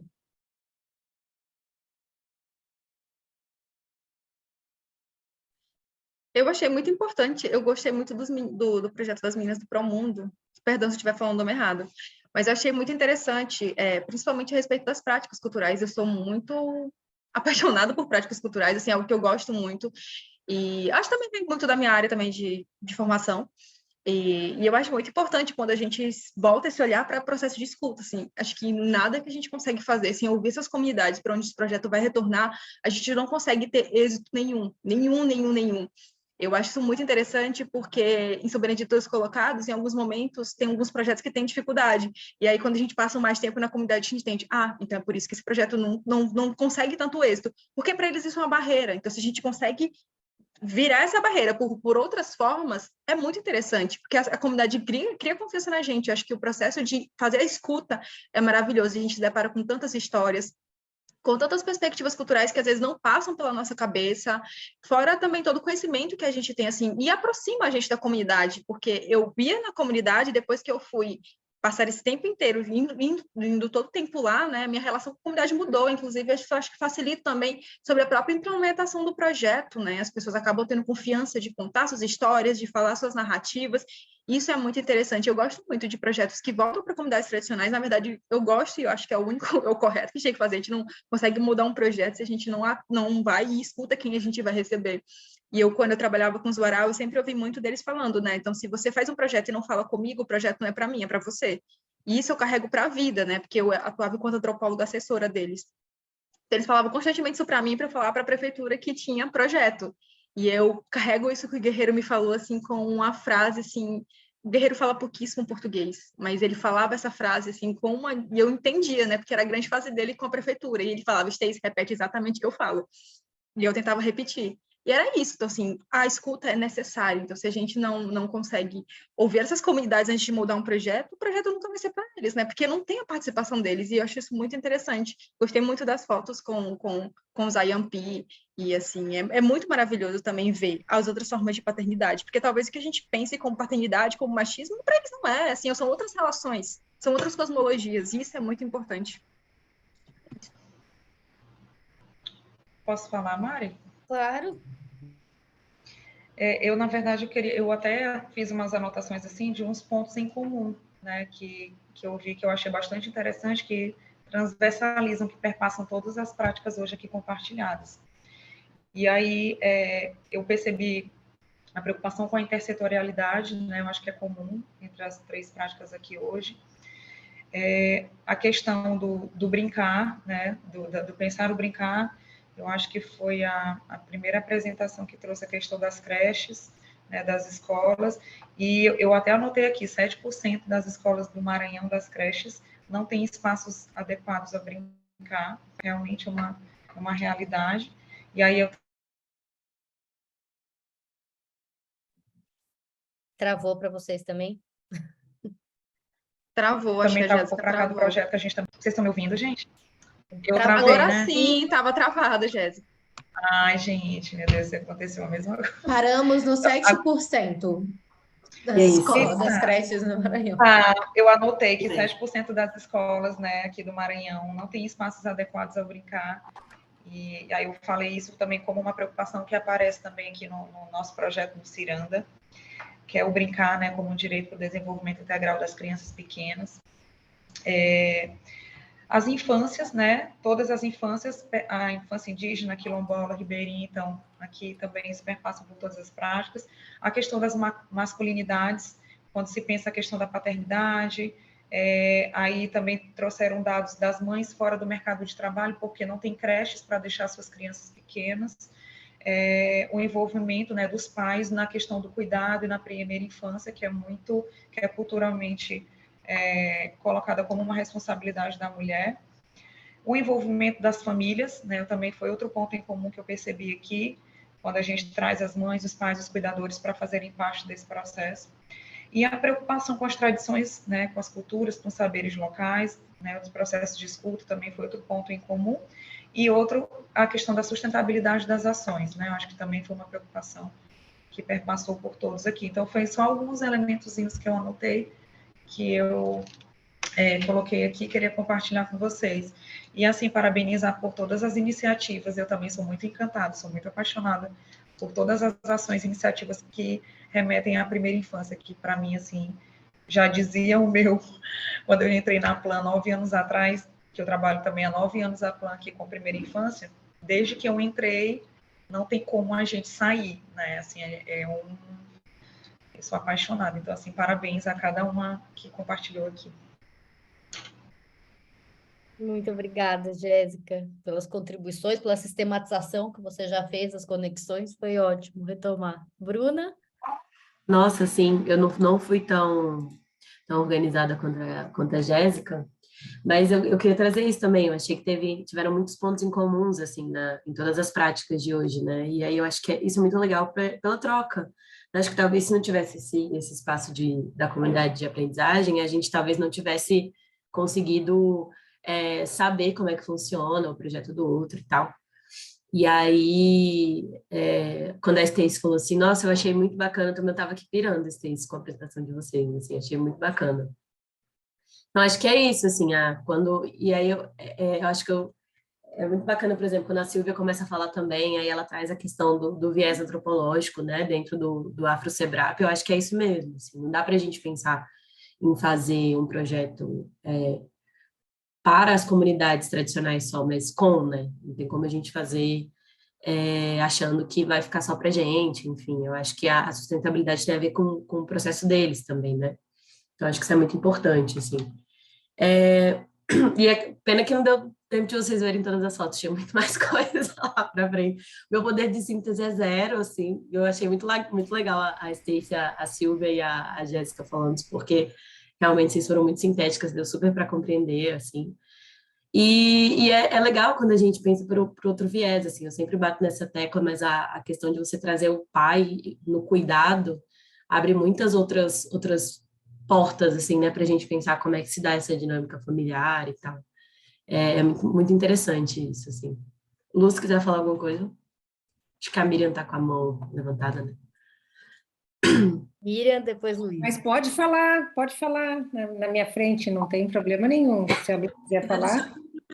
Só um complementar, porque a parte que me instigou muito, Stacy, da apresentação de vocês, é o que a Bruna falou sobre o movimento do pai no cuidado, essa coisa do brincar, assim, uma parte importante do programa P é essa coisa do estimular o pai a brincar com a criança, né? E isso é uma coisa que a gente está tentando trazer, assim, e tomar esse passo de fazer um levantamento sobre as diferentes formas de brincar, quilombola, de comunidades tradicionais, de comunidades ribeirinhas, de comunidades indígenas. Então, assim, essa parte me instigou muito, a gente, tipo, de como vocês elaboram o projeto de vocês, da parte do brincar, assim.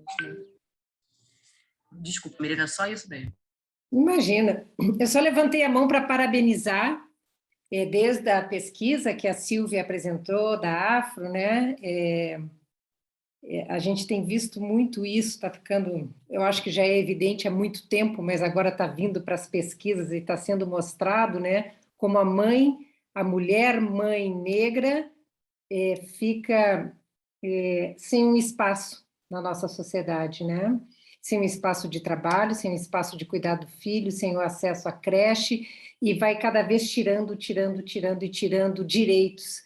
E como que isso a gente precisa trazer nas nossas propostas, né? Estou falando isso por causa do projeto que a gente está apresentando para os planos de governo dos candidatos à presidência, né? Como isso tem que estar dentro das propostas dos planos de governo, o foco nessa mãe, né? Então, parabéns pela pesquisa de vocês. Nós também trabalhamos com pesquisas, né? Com dados, e a gente sabe como é que é manipular esses dados e ir a campo, e, enfim, não é simples.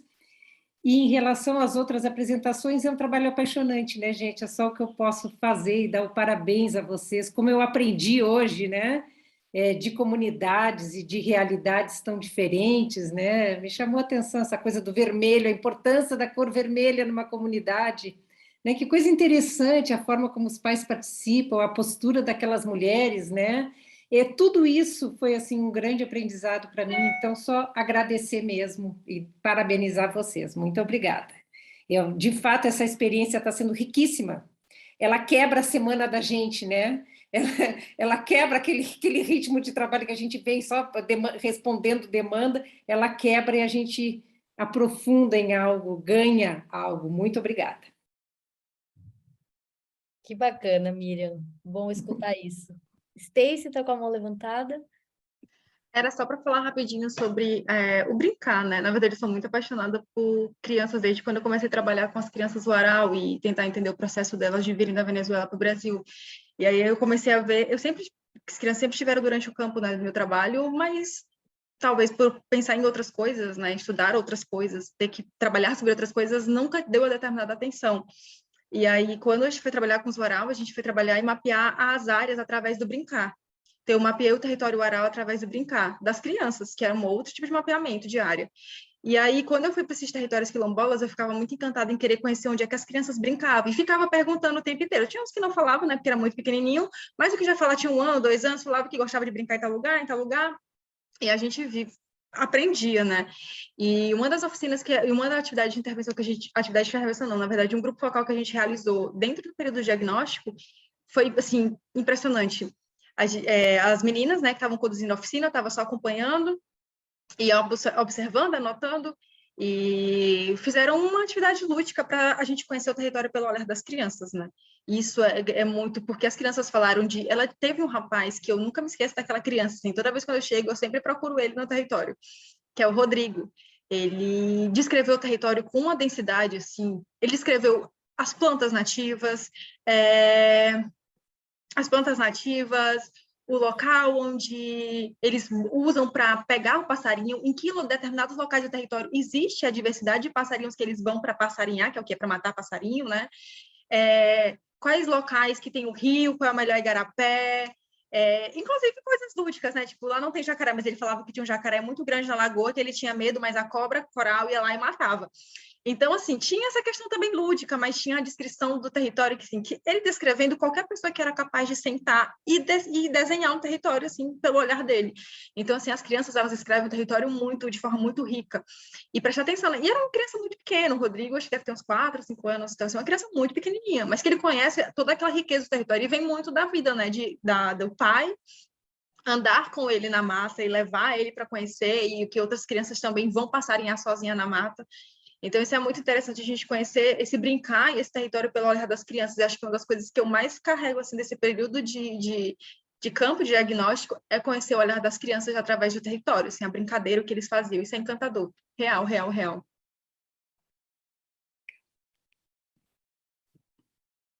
Muito legal, muito bacana escutar essas conexões, essa paixão pelo brincar, pelas primeiras infâncias.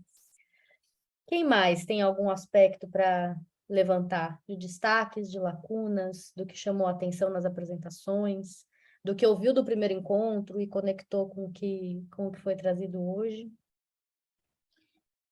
Eu posso. Claro. Sim, né? Vocês já falaram, já sistematizaram muito mais do que eu sou capaz nesse momento. Estou recebendo aqui, anotando, viajando, tudo incrível. Duas coisas que, né? Eu estou pensando ativamente a pesquisa, né? A gente está no campo agora. E aí, duas coisas que eu achei interessantes, né? A gente ficou com um pouco de dúvida se fazer essa pesquisa de campo focada só em escola. E aí, ouvindo vocês, eu achei bacana que aparece como a escola fundamental para pensar muitas dimensões, né? Para pensar a intervenção, para pensar a entrada no território, para pensar a experiência das crianças, para chamar, né, a participação dos pais, por exemplo. Então, achei interessante a gente pensar essa escola não só para pensar políticas de educação, né? Mas pensar como a escola como esse espaço fundamental, em vários sentidos, né? A importância das professoras, do acesso que as professoras têm às famílias, né, e tal, como as famílias se acessam às professoras, enfim, que são coisas que vêm aparecendo já no pré-campo, e por isso que a gente resolveu, não, tá, vamos para a escola, então. E a outra coisa é que um desafio que a gente está querendo pensar aqui é trabalhar um sentido ainda não sei muito bem, que é esse sentido de pensar os territórios da cidade, né? O território do bairro, as possibilidades de circulação do território. E não tem a ver como ser apenas um território de populações tradicionais, ou reconhecido não como quilombola, mas como estar em diferentes espaços da cidade tem a ver com possibilidades de circulação, de acessar serviços, ou de não circulação, né? Território onde tem mais ou menos presença policial, presença ou não de facção, e como se interfere também nas dinâmicas familiares, nas expectativas que se depositam sobre as mulheres, sobretudo, né? Os julgamentos morais em cima das mulheres mais jovens ou mais velhas com mais ou menos filho, que trabalham mais ou menos, que se envolvem com quem ou não, com quem são esses pais das crianças, enfim. Tem uma série de aspectos que falam sobre território também de um modo um pouco diferente, né? Que eu acho que vai ser legal ir compartilhando também. Muito legal, Silvia. Adma, está com a mão levantada. Olá, boa tarde a todos. Estou apreciando aqui as práticas, né? Estou gostando muito. E aí eu fiquei com dúvida em relação à metodologia, né, de vocês, que acaba se parecendo um pouco com o que a gente está aprimorando também em campo. A gente está também nesse processo de ir a campo, né? E ter contato com os territórios, e a gente observa que nos territórios que a gente está visitando, a questão das brincadeiras atuais, elas são bem diversificadas e varia de território para território. Tem crianças que não conhecem a brincadeira que a gente, por exemplo, observou em outro determinado território, né, em outra comunidade, outra aldeia, né. E aí eu queria saber do projeto Promundo, aliás, projeto Ciranda, né? Como é que eles fazem esse levantamento das brincadeiras, né? Como é que vocês observam diferenças e similaridades entre os territórios na questão do brincar? E outra questão é a questão de gênero, né? A gente percebe durante as nossas visitas nas comunidades, quando a gente vai ouvir sobre os cuidados da primeira infância, é muito mais as mulheres que estão à frente, né? Tanto comparecendo quanto na fala delas, a gente percebe que o cuidado vem muito mais por elas. E a gente percebe também essa questão parecida com a questão urbana, né? Urbanismo, e a gente sabe do processo também de embranquecimento. E para vocês, como é que é essa percepção de cuidados da primeira infância, se tem essa questão de gênero também? Era isso. Obrigada. Stacy, quer responder? Não sei. Posso responder. Quando a gente foi fazer as pesquisas sobre como era o brincar nessas comunidades, a gente fez de 3 formas, né? A gente sempre ia conversando com os mais velhos, e os mais velhos sempre falavam sobre as brincadeiras que eles queriam que reavivassem no território.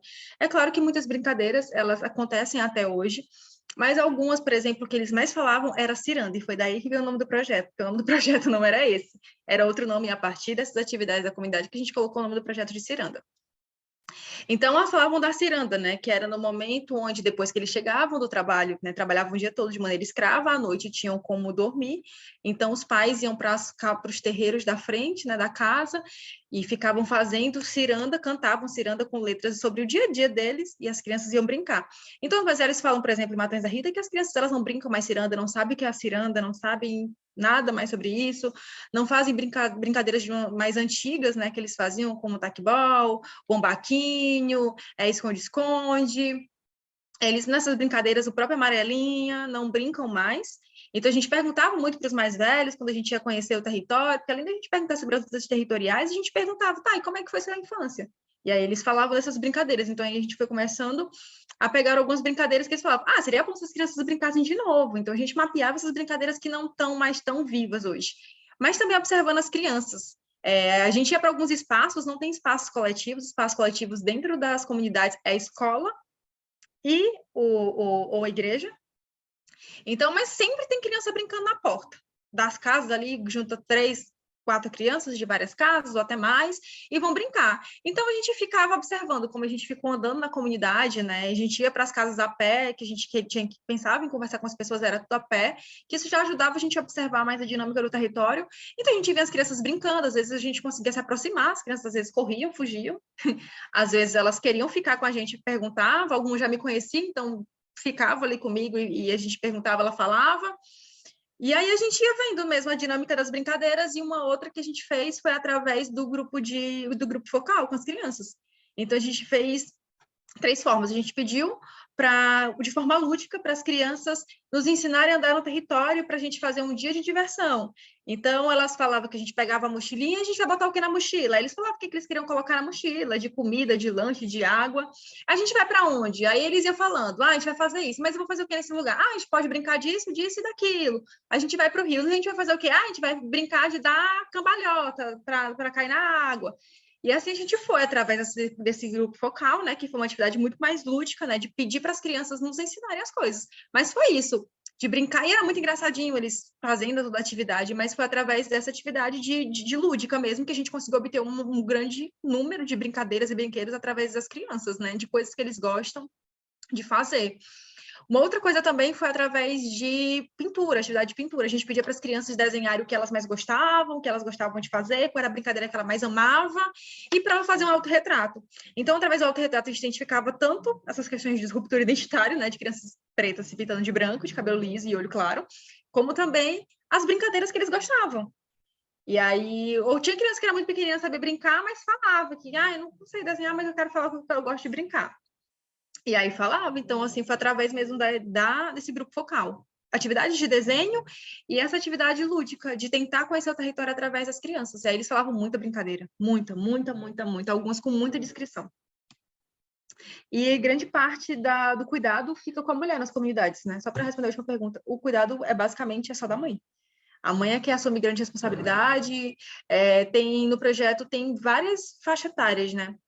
Mas grande parte das mães foram mães muito novas, e hoje são mães muito novas, mães, assim, novas de 17 anos, 18 anos, algumas têm 19, algumas têm 19 anos, mas têm 4 filhos, 3 filhos, entendeu? Então, são mães que foram mães muito novas, e são mães solo, né? São mães solo, os pais, ele tem quando não são mães solos, assim, botando num setor bem político, né? Mãe solo mesmo sendo casada com o pai dos seus filhos. Porque todo o cuidado fica com a mulher, e reclamam muito, né? Que cuidam tudo do filho, né? O marido só sai para trabalhar na roça, de manhã volta ou trabalha em outros locais, mas volta à noite e não brincam, assim, com o filho. É pouquíssimos pais que participam do cuidado com a criança, grande parte fica com as mães mesmo, e muitas delas, inclusive, não chegam a estudar, porque engravidam muito cedo, têm filhos muito novos, isso interfere também, né? Na forma de como elas conseguem perceber, inclusive, o cuidado com a criança. A questão da escolaridade está muito ligada, pelo menos nas comunidades que a gente está, né, com a questão do cuidado da criança.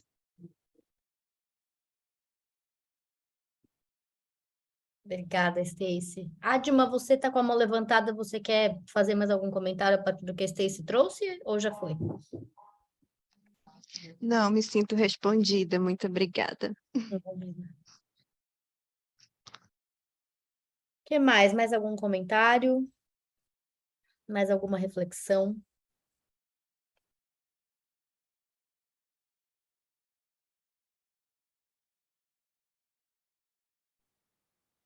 Bom, então acho que podemos ir passando para os nossos momentos finais. Vou convidar o Eduardo, se quiser trazer algumas das suas reflexões também a partir da escuta de hoje. Eduardo, o microfone é aberto para você. Bom, primeiro, maravilhado, como sempre, né? Eu acho que a gente iniciou com a música do Gil, né? A Mariana não está aqui na gravação, mas andar com fé é bom, né? Porque a fé não costuma falhar. Então, essa fé na esperança que todos nós temos, né? Nas intervenções positivas na sociedade, isso também traz para nós um acalanto, não é isso? Nesses momentos de tanta dificuldade econômica, financeira e política, essa esperança de ver as transformações a partir das práticas de vocês, né? Uma coisa que nos deixa assim muito contente. Queria só retomar um pouco com vocês, porque foi muito bem pensado, eu acredito, primeiro agradecendo, né, mais uma vez a comunidade de aprendizagem e a Pórticos por esse projeto, porque é um projeto que faz com que as instituições se observem, né? Se observem, façam observações no teu projeto e também percebam o outro. Então, no encontro passado, a gente estava com a Maré, a Saúde e Alegria, e a ANDI, né, Comunicação e Direito.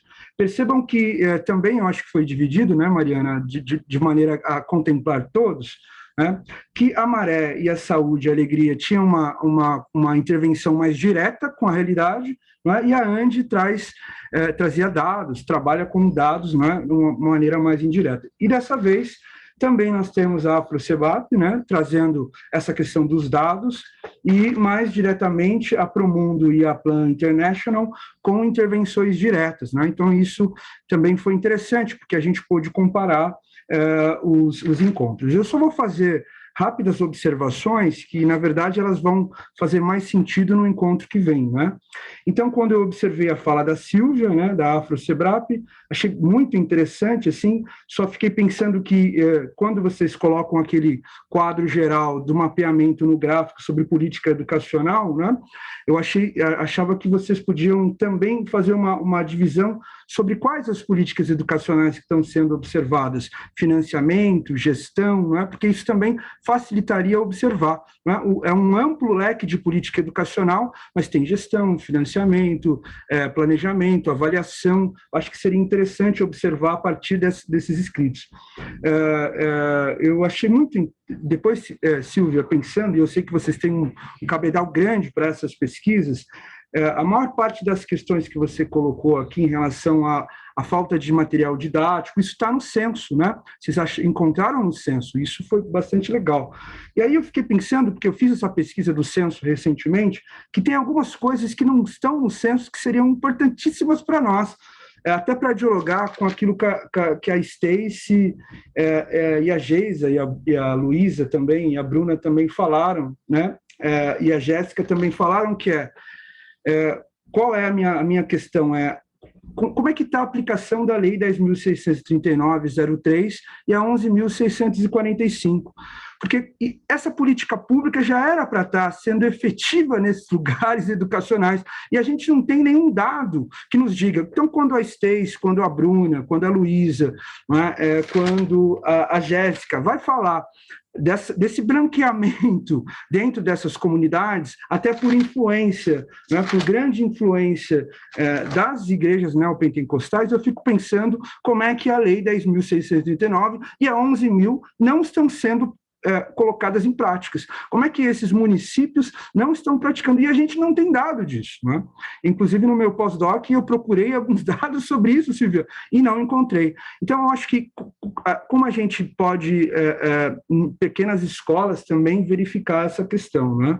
E aí, faço um apontamento aqui com vocês que de 0 a 5 anos, porque 6 anos já é séries iniciais do ensino fundamental, então a política para 6 anos é completamente diferente do que a política até 5 anos. A lei é nova, todos nós falamos ainda de 0 a 6 anos, mas a lei diz de 0 a 5 anos é educação infantil, depois a 6 anos já é a primeira do fundamental, primeira séries iniciais. Né?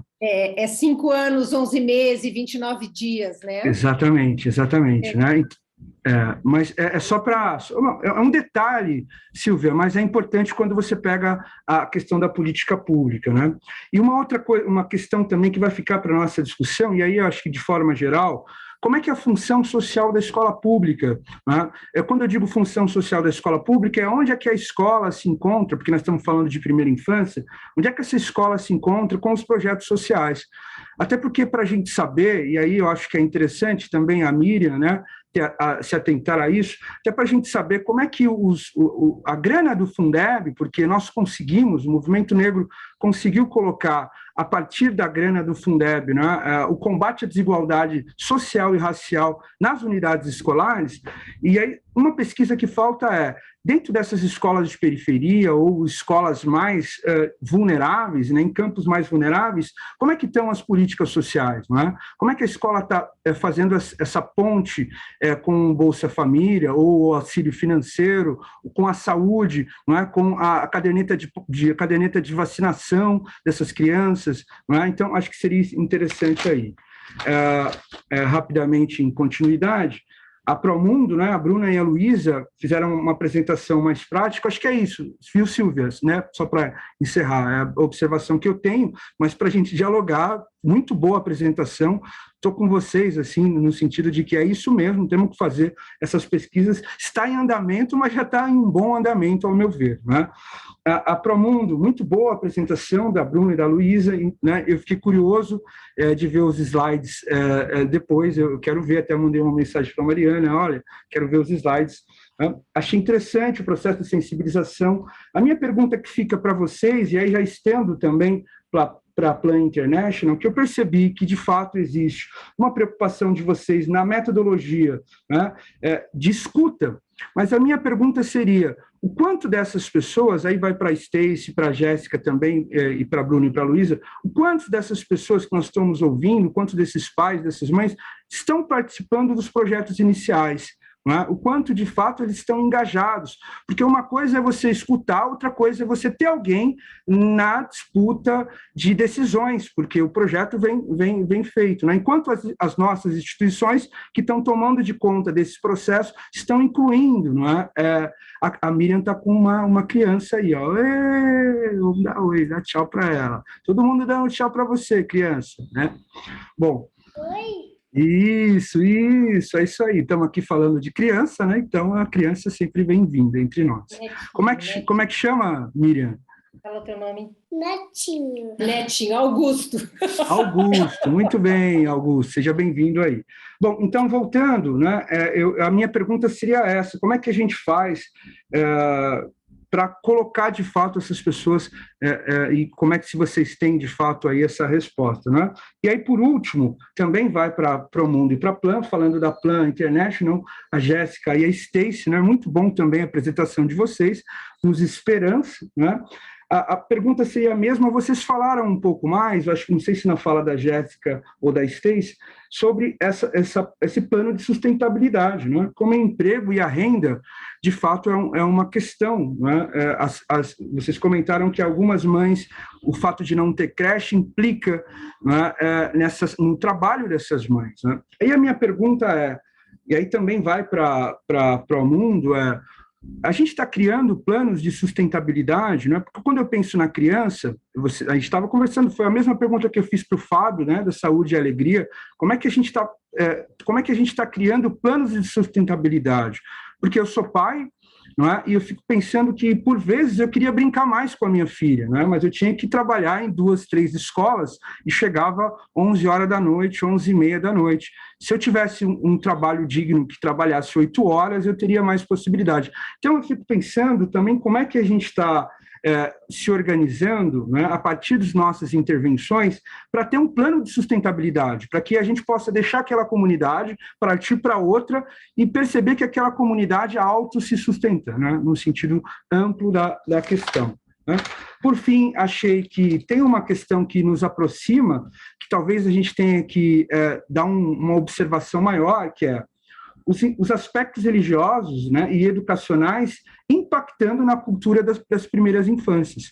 Foi uma questão que apareceu na fala de todos vocês, mas que, de fato, parece que a gente ainda não tem uma pesquisa para perceber quais são os impactos, porque tem um grande impacto, como a gente sabe, existe uma hegemonia, né, do neopentecostalismo no Brasil, que toma de conta, por vezes, das discussões educacionais, né, que eu tenho discutido isso bastante na Faculdade de Educação com as escolas de periferia que estou trabalhando. Bom, enfim, são pequenas provocações aqui, né, até para que a gente possa voltar a discutir na semana que vem. Né? Mas quero agradecer mais uma vez. Acho que as apresentações foram fantásticas, né? Assim, nos deixa mais uma vez animado e com fé e esperança numa possibilidade de mudança. Né?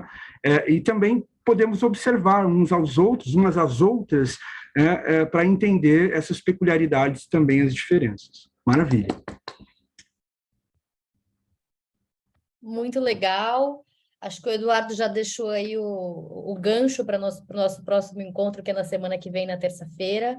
Na semana que vem a gente não vai ter apresentações, então vai ser um encontro dedicado só às reflexões, e a gente vai trazer perguntas e dinâmicas para isso. e é o nosso último encontro. Então, é a ideia de que dali a gente saia com as reflexões amadurecidas, não resolvidas, naturalmente, porque não é esse o propósito, mas discutir um pouco mais para amadurecer e chegar nos pontos que ele provocou aqui.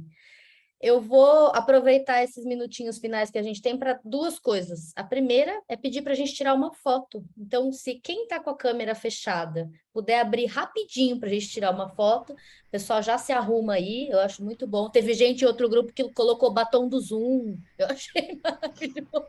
Ei, Mari, eu não estou conseguindo. Eu Jéssica, aciono tudo aqui, bem. mas eu não estou conseguindo. Eu tirei outra. É o batom do Zoom. E tente entrar. E Oi? tava normal. Eu vou tentar sair e entrar de novo. Será que Tá bom, dá vai certo? lá. Enquanto isso, então, eu vou fazer o seguinte, eu vou mostrar para vocês, a gente não conseguiu fazer isso no primeiro encontro, eu vou mostrar rapidinho para vocês o site da comunidade, para que vocês saibam, eu sei que a maioria de vocês já conhece, mas só para que vocês vejam aqui a carinha dele. Esse é o nosso site, a ideia é que ele seja o centro de referência da comunidade. Então, aqui tem a proposta para esse ano, tem o que a gente fez no ano passado, tem os vídeos. Aqui uma página de destaque, onde vão ficar os conteúdos das outras páginas. Aqui uma explicação sobre o que é a comunidade, aqui que ela se propõe, um pouco da descrição do que ela foi em 2021 e a proposta desse ano. Aqui todas as organizações que compõem a comunidade esse ano, então estão todos vocês e todas vocês aqui. E aqui, acho que talvez a parte mais interessante para nós é a proposta para 2022, onde a gente tem os temas dos 3 grupos de prática que estão em andamento, nossos 3 especialistas sistematizadores incríveis, cada um acompanhando um dos grupos de prática, aí é um pouco do trabalho deles, que vocês podem acompanhar aqui, tem as descrições de todas e todos. E o que está acontecendo em cada um dos grupos de prática. Então, dá para ver os temas, as práticas que foram apresentadas por cada um, em todos os encontros. Por fim, a parte que a gente ainda vai atualizar, mas que vocês vão poder checar, são os registros dos encontros. Então, a gente vai ter esses vídeos que a gente está gravando aqui no site, para que vocês possam ver os encontros dos outros grupos, ou ver encontros que vocês não puderam estar no próprio grupo de vocês. E aqui embaixo, a gente tem os registros das sessões de 2021, em que a gente já estava discutindo primeira infância e equidade étnico-racial. Então, tem fala da Cida Bento, tem fala da Givânia da Silva e da Rita Potiguara sobre quilombolas indígenas, fala sobre primeiras infâncias na Amazônia, enfim, um conteúdo super rico que a gente construiu ao longo do ano passado e que vai ainda ser incorporado com os encontros desse ano dos 3 grupos de prática. Então, depois de terminados os encontros, a gente manda para vocês de novo o link do site para vocês poderem acessar. E aí já atualizados também com os vídeos dos encontros. Tudo bem? Legal. Então, acho que agora estamos para a nossa... Agora sim, Mari, voltei. A Nanda não está, ela tinha aberto antes, né? Ela tinha. A Nanda está conosco. Oba! Então, vamos lá. Rápido. Mas fala para ele aparecer na foto também, ué. Mas olha a figura. Vamos tirar mais uma para garantir. Pronto. Eu não. Gente, muito obrigada. Nos vemos na terça-feira da semana que vem, dia 23, às 2 horas, para o nosso último encontro. Tá ótimo, gente. Maravilha. Tchau, gente. Tchau, gente. Boa tarde, foi ótimo.